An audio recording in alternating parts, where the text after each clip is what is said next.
Hello, hello, hello. Bien, bonjour à tous. J'espère que vous allez bien. Alléluia. J'espère que en ce 15 août 2024, vous vous sentez bien dans vos corps, dans votre âme, dans votre esprit. Aujourd'hui, j'aimerais que l'on discute ou que l'on cause sur quelque chose. Le tueur de miracles. Comment s'appelle le tueur de miracles? Ah, il a un nom terrible, ce tueur de miracles. Oui, le tueur de miracles existe. Le tueur de projet existe. Le tueur de mariage existe. Le tueur d'enfantement existe. Le tueur de tous les tueurs de nos vies existe. Il s'appelle le manque de foi. Le manque de foi tue nos projets. Le manque de foi tue nos mariages. Le manque de foi tue notre enfantement. Le manque de foi tue la vision. Mes amis, la parole de Dieu dit, si vous avez la foi aussi petite qu'un grain de sénévé, vous direz à cette montagne, ôte-toi de là, et cette montagne sautera de là. C'est-à-dire que si la foi que nous avons est plus petite qu'un grain de sable, on peut dire à toute situation, je vais y arriver. Je peux dire à toute situation, rien ne peut me dépasser. Je peux dire à toute situation, mon mariage tiendra. Je peux dire à cette situation, j'obtiendrai ce travail.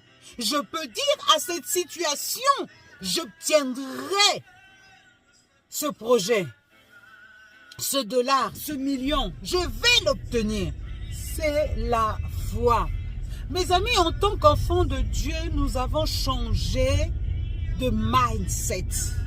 Nous ne réfléchissons pas comme les hommes réfléchissent.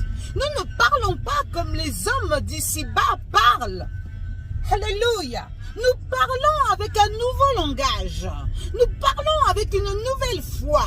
Nous parlons avec une nouvelle niaque. Parce que oui, nous avons changé d'identité. Notre identité n'est pas l'identité d'ici-bas. Nous ne sommes pas de ce monde-ci. Notre patrie n'est pas de ce monde. C'est vrai que nous vivons dans ce monde-ci, mais nous ne sommes pas du monde. Ainsi, nos réflexions ne doivent pas être les mêmes réflexions que les gens du monde. Alors, le tueur de ta grâce, le tueur de tes projets, le tueur de ton mariage, le tueur de ton ministère s'appelle le manque de foi. Le manque de foi. Maintenant, tu peux avoir la foi. Il peut y arriver qu'il te manque la persévérance. Alléluia. Il peut te manquer alors la persévérance. Parce que lorsque Dieu a parlé sur ton cas, il a parlé une fois pour toutes. Maintenant, est-ce que nous avons la persévérance pour persévérer dans ce que Dieu a dit qu'il va nous donner, qu'il va faire avec nous? Il va faire de nous un grand ministère, un grand ministre. Est-ce que nous avons la foi de persévérer en cela? Est-ce que nous avons la foi de croire en cela? Parce que lorsque Dieu parle, il ne ment pas. Dieu ne ment pas. Dieu n'est pas un homme pour mentir, ni un fils de l'homme pour se repentir. Il est Dieu. Il a dit, point barre. C'est à nous après de saisir, c'est à nous après de saisir ce qu'il a dit et de mener cette chose à l'existence. Parce que pourquoi? Lui, quand il a dit, il a déjà déterminé tous ceux les gens qui vont cheminer pour que ce que Dieu a dit se fasse. Maintenant, c'est à nous de persévérer. Maintenant, c'est à nous d'y croire. Maintenant, c'est à nous de saisir ça par la foi et d'avancer. Ainsi, le tueur de la foi n'aura pas d'emprise sur nous. Le tueur de nos miracles, en fait, n'aura pas d'emprise sur nous parce que notre foi est solidement basée sur le roc qui est Jésus-Christ. Jésus ne change pas. Jésus est le même hier, aujourd'hui, éternellement.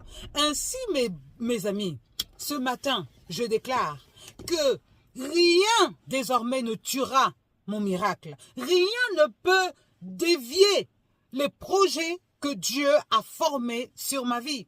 Il dit, je connais ce que j'ai mis en toi. Je connais ce que j'ai posé dans ta vie. Ainsi, lorsque j'ai la parole de Dieu, les promesses de Dieu, les prophéties de Dieu, alors je dois avancer par la foi.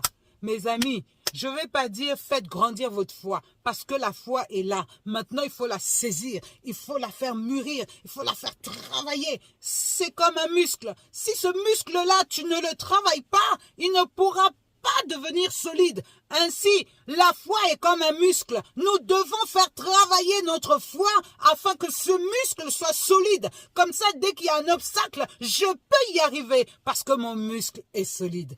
Ainsi, la foi, c'est la même chose. La foi est comme un muscle. Si tu ne travailles pas ton muscle sera faible. Mais si tu travailles ton muscle sera solide, robuste. Ainsi, ta foi. Si tu ne travailles pas ta foi sera faible. Mais si tu bosses ta foi, par la foi, parce que Dieu a dit, alors je le crois, alors je marche dans cette foi et j'accomplis les miracles. Alléluia, soyez bénis, richement bénis en ce 15 août 2024. Bisous, bye.